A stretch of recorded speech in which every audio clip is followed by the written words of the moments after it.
Assalamualaikum warahmatullahi wabarakatuh. Selamat datang kembali di Rio Hotspot Channel. Oke, ini yang lagi ramai yang dibahas di media sosial, yakni saat Erick Thohir ngamuk-ngamuk nih di locker room usai Indonesia kalah lawan Jepang. Ada satu hal ucapan Erick Thohir yang menarik perhatian netizen, yakni saat Erick Thohir bilang, "Apakah kalian masih percaya dengan program saya? Kalau kalian tak percaya, saya yang keluar dari PSSI." The question, do you all still believe in this project? Do you still believe on me as a leader? Yes. Because otherwise, I'm willing to step down. I'm willing to stepping down as the president of Indonesian Football Federations. Apa yang bisa kita pelajari di sini? Inilah bedanya Erick Thohir dengan ketum-ketum yang lain ya. Bukan pelatih atau pemain yang diminta mundur loh, tapi dia sendiri yang bertanggung jawab dan dia akan mundur. Mungkin kata-kata Erick Thohir yang bilang, "Apakah saya yang harus mundur?" ini buat sebagian orang akan senangnya minta ampun ngelihat Erick Thohir keluar dari PSSI. Tapi buat kami sebaliknya loh ya. Daripada Erick Thohir yang mundur dari PSSI, ya kami pikir lebih baik pelatih yang mundur. Itu no debat buat kami.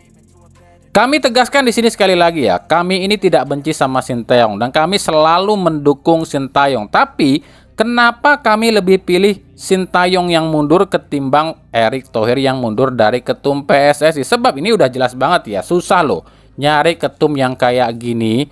Nyari pelatih mah gampang, pelatih mah bisa cari lagi. Pemain pun gampang, pemainnya bisa cari lagi. Tapi ketum yang kayak gini, 1 di antara 1000 loh. Apa artinya? Di sini Erick Thohir udah benar-benar kecewa dengan apa yang ditampilkan Sintayong dan anak asuhnya. Ini tuh sebenarnya teguran keras bagi Sintayong. Ini JJ harus benar-benar ngejelasin nih sama Sintayong nih kalau Erick Thohir ini benar-benar ngamuk. Jangan sampai JJ nggak bilang, kan Sintayong nggak ngerti bahasa Indonesia dan bahasa Inggris. Jadi ya JJ harus jelasin kalau si Sintayong ini lagi ditegur keras nih sama Erick Thohir dan Erick Thohir lagi ngamuk-ngamuk gitu loh. Jadi gini loh kronologinya. Kemarin tuh ketika kami bertemu Erick Thohir, dia ini tuh kecewanya bukan lantaran Indonesia kalah 4-0 dari Jepang loh ya. Dia pun sadar kualitas Indonesia ini memang jauh di bawahnya Jepang ya. Tapi yang jadi permasalahan atau kritikan dari Erick Thohir ini adalah cara Sintayong loh ya. Ini yang membuat Erick Thohir ini agak sedikit kecewa dengan apa yang dilakukan atau keputusan dari Sintayong. Erick Thohir tahu, kita pun tahu, semua rakyat pun tahu, kita ini butuh kemenangan. Memang sangat sulit mengalahkan Jepang, tapi paling tidak kita harus menampilkan permainan yang ngotot. Kita butuh menang, kita butuh mencetak gol. Tapi kenapa justru Sintayong ini mencoret pemain-pemain yang bertipikal menyerang? Itu loh yang kami kritik dan Erick Thohir lagi kritik loh ya. Dan yang paling mencolok adalah ketika kritikan kenapa Eliano Render ini nggak dipasang alias dicoret dalam DSP. Ini yang membuat kami bahkan Erick Thohir pun sampai bingung. Kenapa sekelas Eliano ini dicoret oleh Sintayong? Padahal kan yang minta dulu, kita juga sama-sama ingat ya, Miss Hilgers dan Eliano Render itu adalah pilihannya dari Sintayong. Bahkan Sintayong minta proses naturalisasinya dipercepat dan itu dipenuhi loh sama Erick Thohir. Tapi kenapa ketika dia udah jadi WNI dan masuk timnas malah nggak dipakai? Itu yang bikin Erick Thohir ini agak sedikit kecewa dengan keputusan dari Sintayong. Jadi istilahnya gini loh ya. Kemarin kan Sintayong ngomong nih, Miss Hilgers dan Eliano itu kami butuhkan. Coba dong minta prosesnya lebih cepat di naturalisasinya. Erick Thohir terbang dong ke Swiss, minta sama FIFA agar berkas-berkasnya ini secepatnya disetujui dan akhirnya disetujui.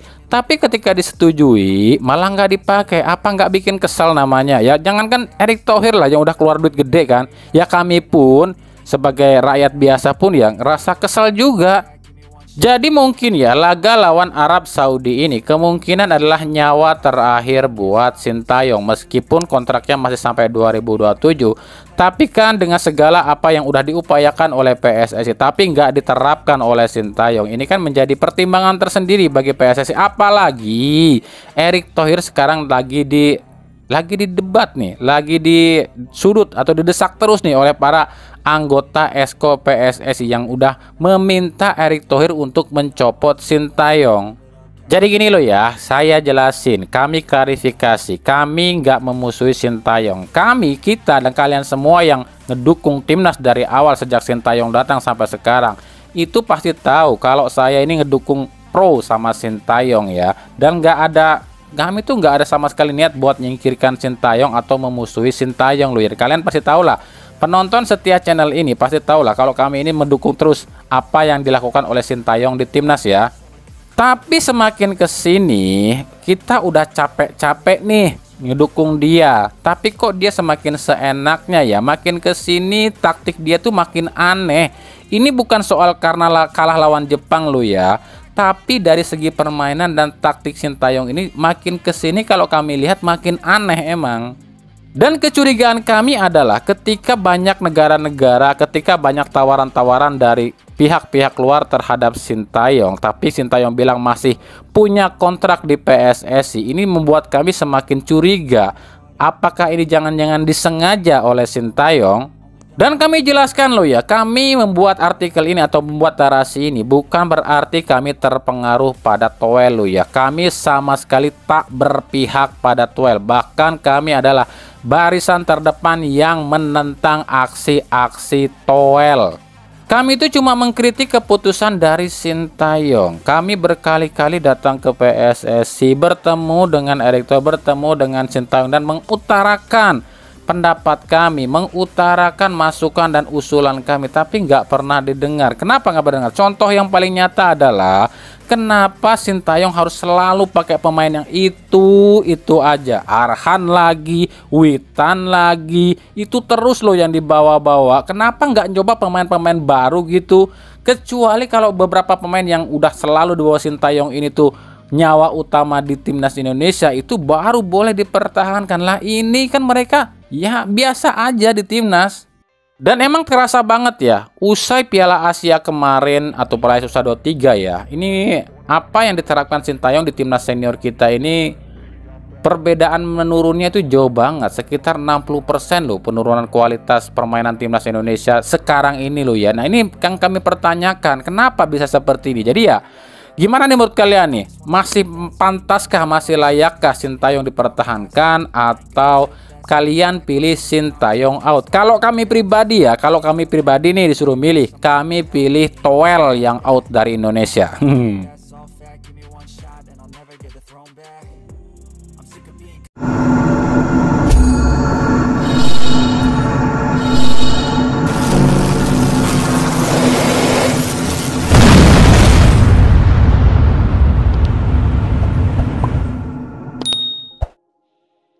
Lanjut ya, ini pelatih Persib Boyan Hodak terpantau mendatangi PT LIB lo ya, ketemu sama PSSI juga. Ya emang sih, dalam rangka adalah kerjasama nih antara PSSI dengan HNS Kroasia sih. Tapi banyak yang menduga jika kedatangan Hodak itu diselingi atau memang berniat agar Hodak ini meminta laga Bali lawan Persib ini ditunda. Bener nggak ya? Kalau kami pribadi ngelihatnya, terlepas benar apa enggak Boyan Hodak ini minta laga lawan Bali ini ditunda, tapi apa yang kami lihat justru agak aneh. Kalau beneran Hodak ini minta laga ini ditunda, kenapa cuma Hodak yang ke sana? Kan harusnya pihak manajemen Persib dong.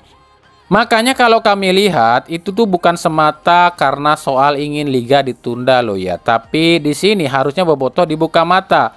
Jika kunci sukses Persib musim lalu ada di dua orang ini, yakni Hodak dan Teddy Cahyono yang notabene dekat dengan PSSI, otomatis akan dipermudah dong segala urusan Persib soal liga. Dan Teddy Cahyono sebagai CEO Persib, tentunya Hodak juga akan lebih nyaman untuk mengutarakan keinginannya di Persib musim lalu ya. Nah sekarang ketika Teddy hilang ya, Hodak pun kelimpungan sampai nyari pemain sendiri lu ya. Nyari pemain baru aja Hodak sendiri lu yang gerak, bukan Teddy Cahyono lagi. Nggak ada yang bantuin malahan.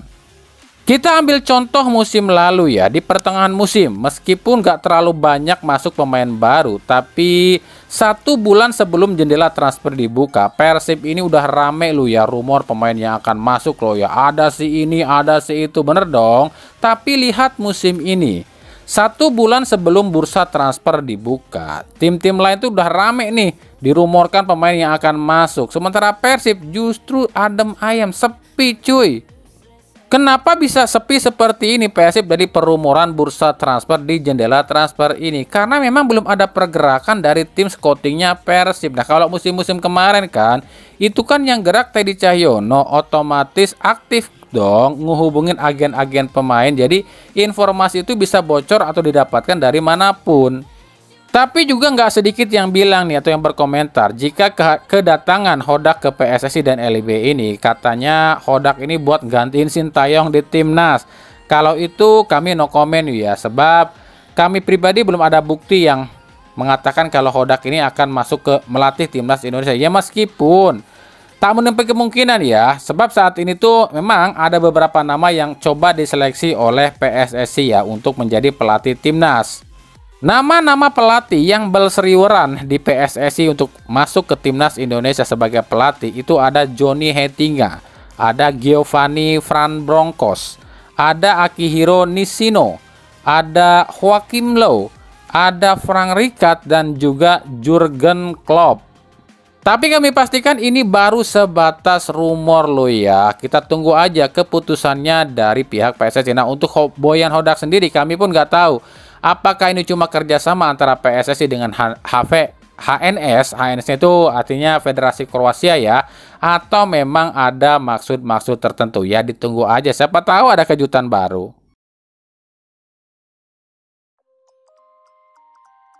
Lanjut, ada uang pasti akan dipandang. Yaps, betul sekali. Inilah realita dunia.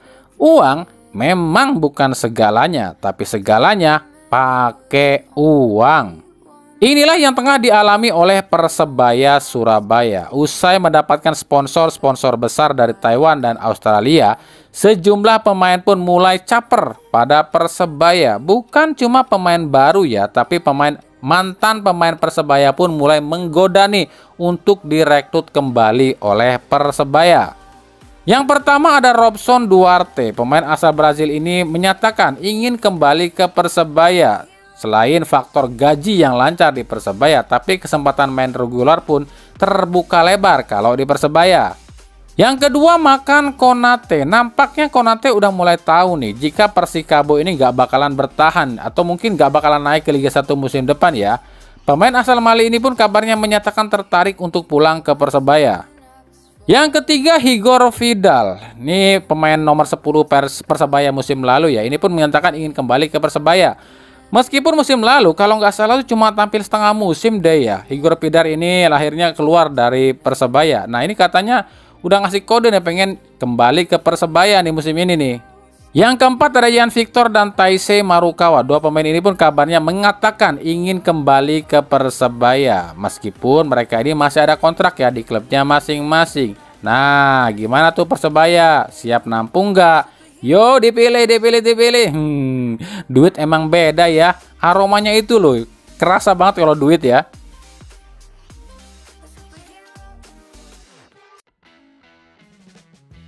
Dari Madura United, meskipun saat ini Madura ini fokusnya di ACL 3, tapi Madura United pun tentunya nggak mau dong musim depan harus jadi korban nih, tergusur atau terlempar ke Liga 2. Maka Madura United itu kabarnya nih manajemennya akan berbenah di jendela transfer ini. Selain ada Jordão Cardoso, winger asal Portugal yang kabarnya tengah dibidik oleh Madura United, kini Madura pun membidik lagi satu pemain asing untuk menjadi jenderal lapangan tengah. Nah, ada nama Diogo Barbosa nih, pemain yang kabarnya mencuat akan diambil oleh Paulo Menezes ke Madura United. Diogo sendiri saat ini tanpa klub ya, dia ini gelandang asal Portugal berusia 28 tahun yang musim ini sekarang sih tanpa klub, usai kemarin kontraknya habis di bulan Juli. Sebagai informasi aja, Diogo Barbosa ini kemarin itu terakhir main di Liga Bulgaria ya. Nah pemain ini tuh pernah main di Liga Inggris, pernah bermain di klub elitnya Portugal seperti Porto dan Benfica juga ya. Wah, Menezes nampaknya bakalan ngumpulin pemain Portugal nih. Kalau beneran Jordao dan Diogo ini ke Madura United, berarti kalau ditambah Pedro Monteiro, udah 3 tuh pemain asal Portugal. Apa artinya nanti Noriki, Maxwell, dan Rontini akan dilego nih? Ya kita tunggu aja.